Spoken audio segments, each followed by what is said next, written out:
Here is your Africa News update. East Africa.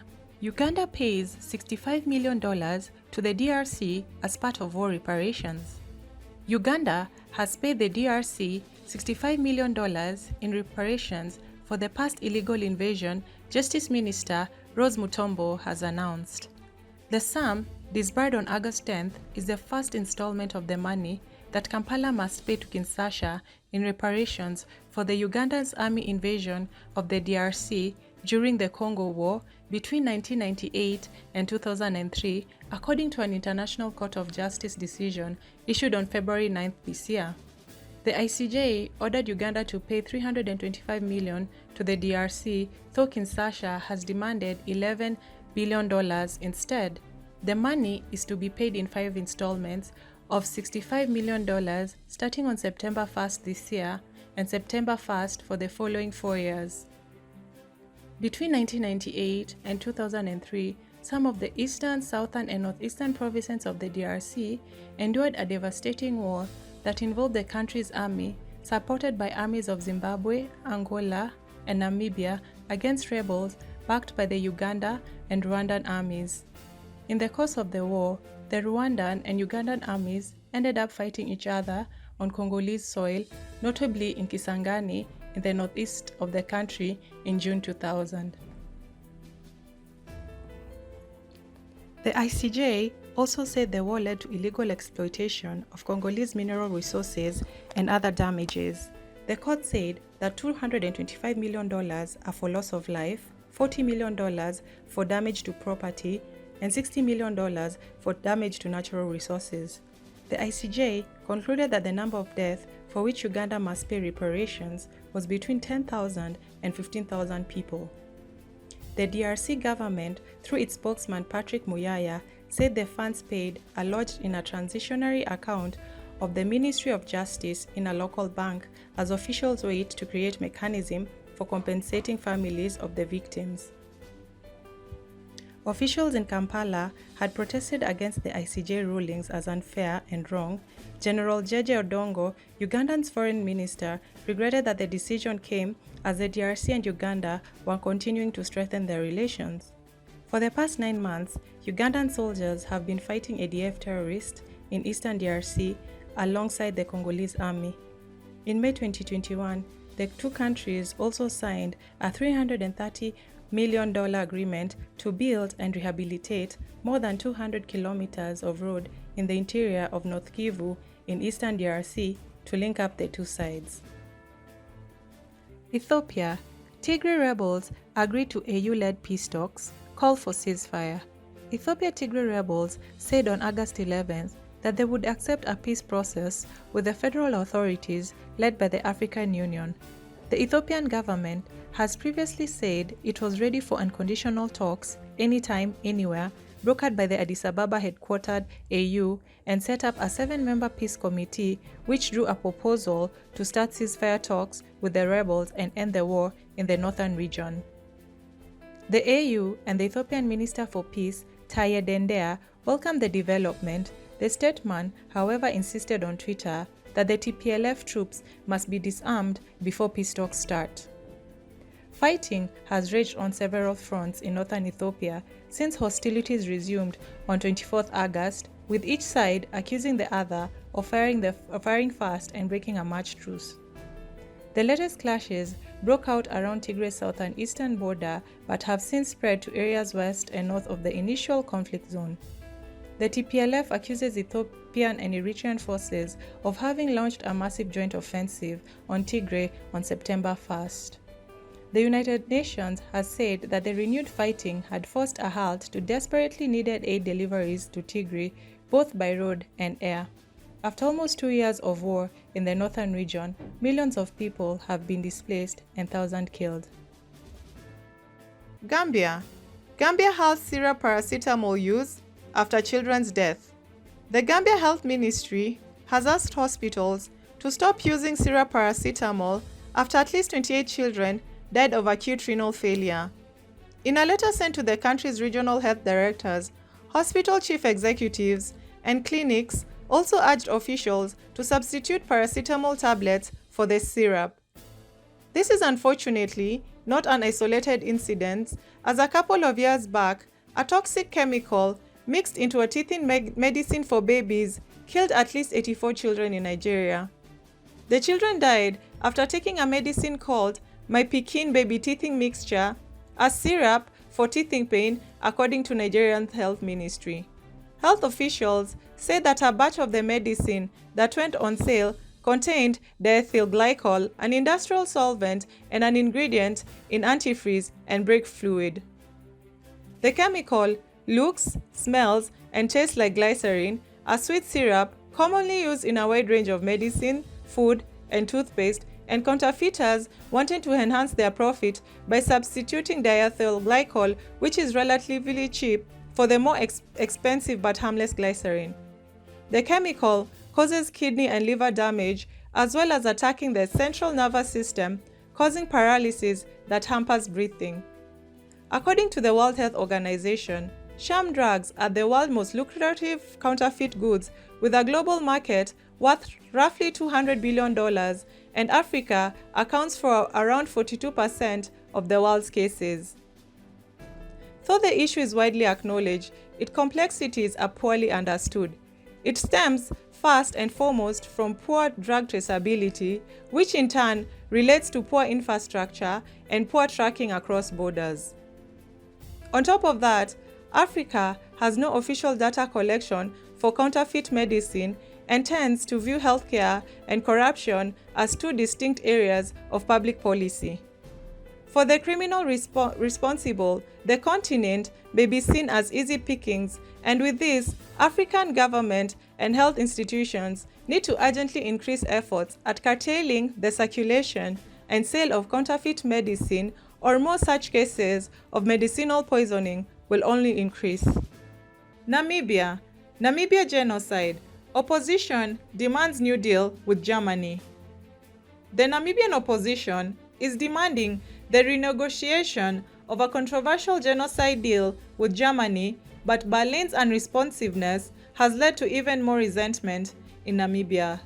The deal was thought to have brought an end to years of negotiation to recognize the genocide that killed a total of 134,000 Herero and Nama people, wiping out 80% of the Herero population and 50% of the Nama during the German colonial period in what is now Namibia. However, the agreement led to heated debates in the Namibian parliament in September of 2021.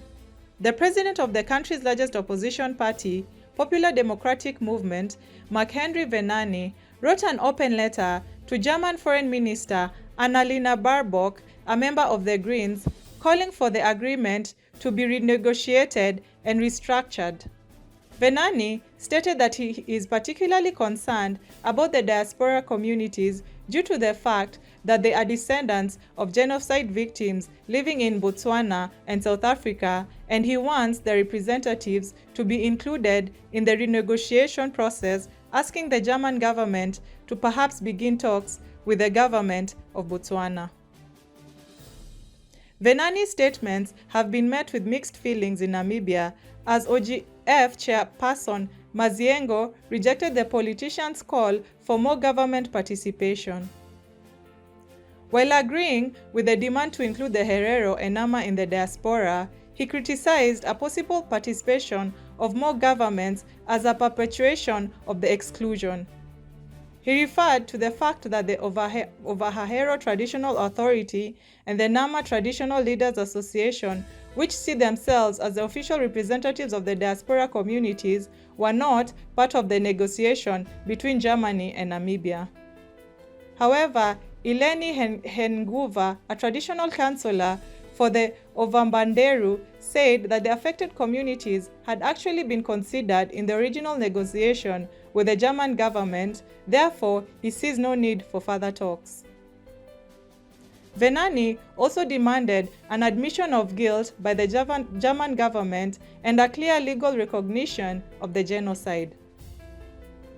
In his open letter to Baerbock, he wrote that the atrocities cannot only be recognized in a moral and political sense, and describing the aid deal worth 1.3 $1.34 billion to be paid out over 30 years under the joint declaration as an insult, instead requesting a package that will sustainably improve the socio-economic conditions of the affected communities.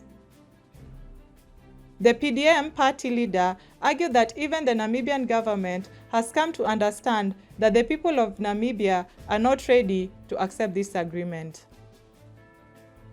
Caribbean. Antigua and Barbuda plans a referendum to become a republic. Antigua and Barbuda have put plans to decide on whether to become a republic within the next 3 years, the Caribbean's nation Prime Minister has said, in a move that will see Britain's new King Charles III removed as its head of state. The 100,000-member nation gained independence from Britain in 1981, but is one of the 15 nations that is part of the Commonwealth, a political association that includes mostly former territories of the British Empire that still shares the United Kingdom's monarchy as their head of state. Prime Minister Gaston Brown said becoming a republic was a final step to complete the circle of independence to ensure that the country is truly a sovereign nation. In addition to the UK, there are 14 countries known as Commonwealth Realms that still have the ruling British royal as their monarch. But in recent years, there have been efforts among some Caribbean nations to do away with the British monarchy as their figureheads. They've come at a time when Caribbean political leaders and activists have increasingly called on Britain to apologize for its history of slavery throughout the region and pay reparations. At least 6 Caribbean countries, including Antigua and Barbuda, as well as Jamaica and Belize, have suggested they want to remove the British monarchy as their head of state, according to foreign policy. In November of 2021, Barbados did just that as the island nation eliminated the Queen as the head of state and replaced her with President Sandra Mason. Charles ascended to the throne last week following the death of his mother, Queen Elizabeth II, who ruled for 7 decades. Liberia. Chinese boat kills 2 stowaways from Nigeria, others thrown overboard near Liberia shores. At least 2 Nigerians have been reportedly killed and 10 others rescued while on board the Ophelia Panama ship off the shores of Garbaken Beach in Grand Cru, Liberia. The beach is about 5 kilometers from Granses City. Those killed on the ship were identified as Frank and Osas Velurobo, and according to reports, the ship, which was heading to China with some Nigerian stowaways, was spotted close to some coastal town in the country. The crew members on the ship, believed to be Chinese nationals, reportedly killed the 2 men and dumped their bodies in the ocean, while the others managed to swim on shore and were rescued with multiple wounds on their bodies during the night and morning hours of September 11th and 12th respectively. Head of Liberian Joint Security Task Force in Grand Cru, Chris Tea, disclosed that the ship left Lagos, Nigeria, about 5 days ago and passed through the area when the incident happened. He added that the Nigerians were discovered in the ship after they were banging on the ship to request food from the crew. They had spent 5 days without food and water while on the ship from Lagos and started hitting so that the crew can get the information that there were people on board. The Chinese crew came to the rescue, but the survivors claimed that the crew were cool for like 2 days, and on the 3rd day, they started maltreating them up to the time they hit Liberian soil. A rescue boat from Granses later went to the ocean to rescue 6 stowaways, with 4 more persons directly rescued from the Chinese ship. Unfortunately, the last 2 had already been deceased while they were thrown into the ocean. The survivors remain in Liberian custody, while the Chinese ship is still at large. The head of the Liberian Joint Security Task Force stressed that though the borders are being patrolled by joint security with a vehicle provided by the government, the coastal belt still remains vulnerable due to lack of enough boats and personnel to enable security actors to travel on the ocean and protect their waters from illegal Chinese trawlers. South Africa. Dutch government plans to launch Slavery Apology Fund worth $200 million. The Dutch government has said it is planning to apologize for its historic role in slave trade and set up a $200 million fund for projects that aim to raise awareness about the legacy of slavery in South Africa. The funds will be announced after the nation officially apologizes for its role in slavery. The decision is an unusual step in Europe, where former colonial powers have been under pressure to reckon with their role in the slave trade in the aftermath of Black Lives Matter movement. Outside Europe, there has been more movement to address the economic legacy of slavery and imperialism in the form of reparations. Canada has agreed to a 40 billion Canadian dollar deal to compensate First Nations children for being separated from their families, while Australia and New Zealand have also agreed to pay millions to compensate Indigenous people for harm suffered from settlers. In the US, in the meantime, legislation has been approved that will create a commission studying potential reparations for the descendants of slaves. The Netherlands played a key role in transatlantic slavery in Africa, Suriname, Brazil, Caribbean, and Asia, where Dutch East India Company operated. Last year, the mayor of Amsterdam formally apologized for the city's part in slavery. State-run lender ABN AMRO Bank N.V. and the Dutch Central Bank followed suit this year. ABN said its predecessor, Hope & Co., was actively involved in the day-to-day business of plantation. Another predecessor, Mess & Zunen, brokered insurance for slave ships and shipments of goods harvested by enslaved people. European Central Bank Governing Council member Klaus Knot, who is also president of the Dutch Central Bank, addressed his apology to the descendants of enslaved people and announced a fund of finance projects worth €5 million over the next 10 years in Suriname and the Caribbean.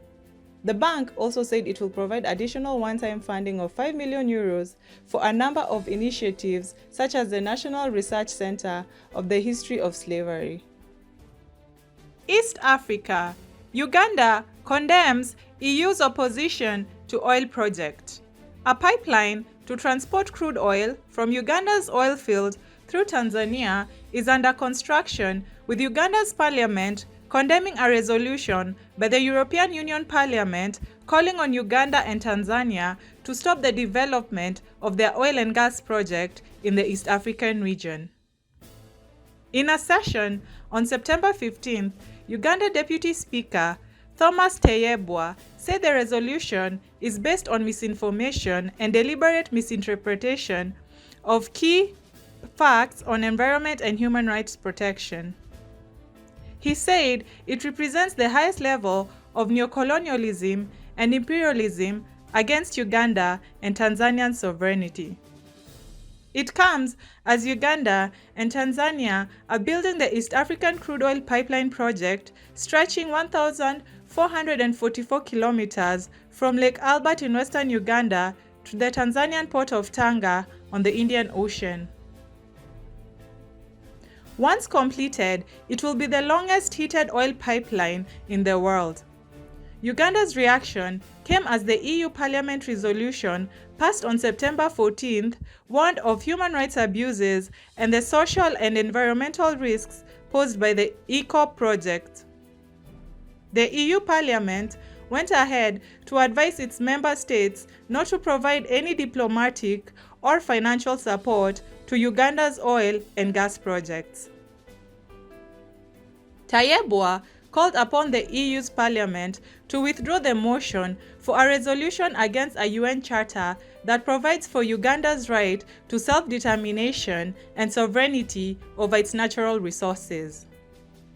The project is supposed to snake through several districts of Uganda and Tanzania.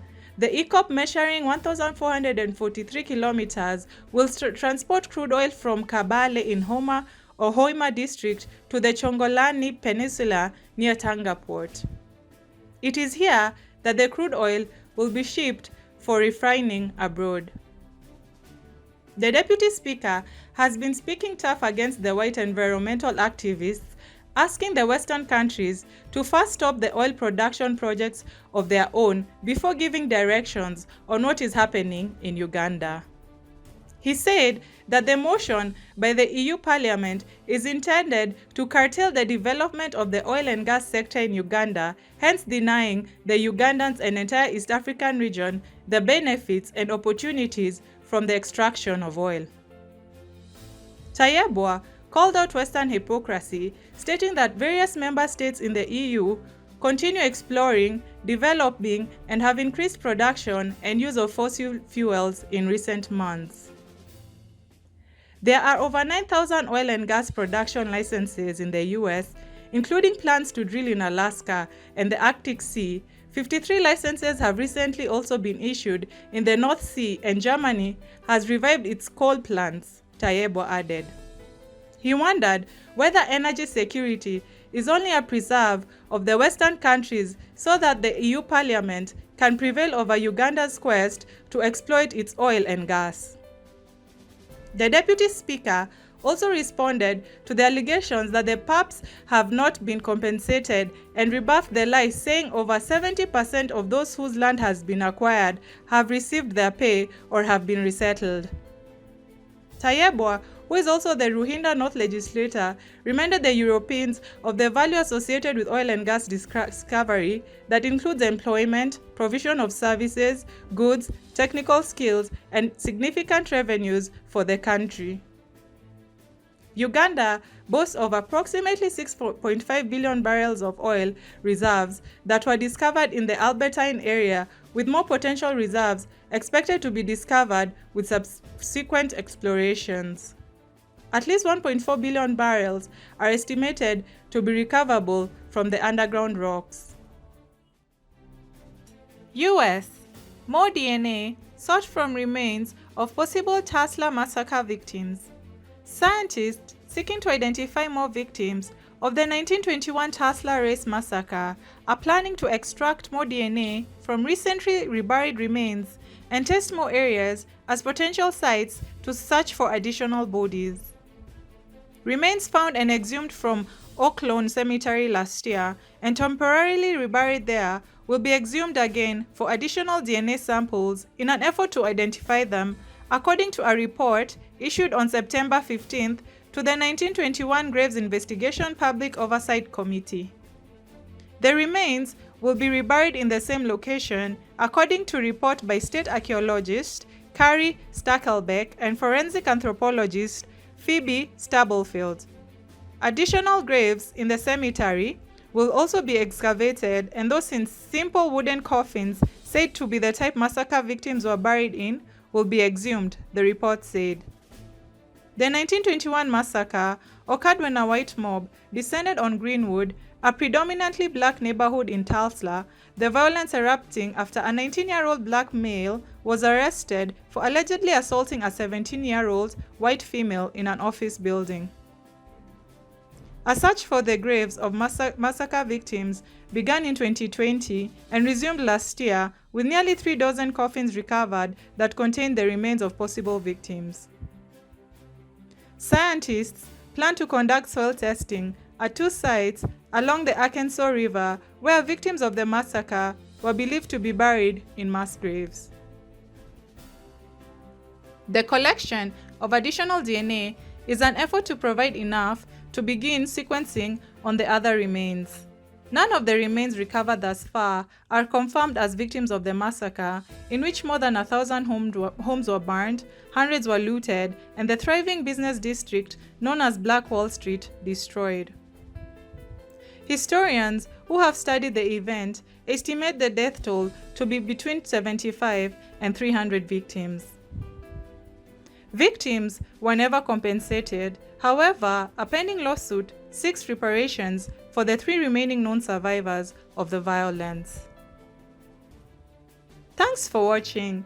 Please subscribe, follow, share, and like our video. It's the best way of supporting us. And remember, Africa is watching.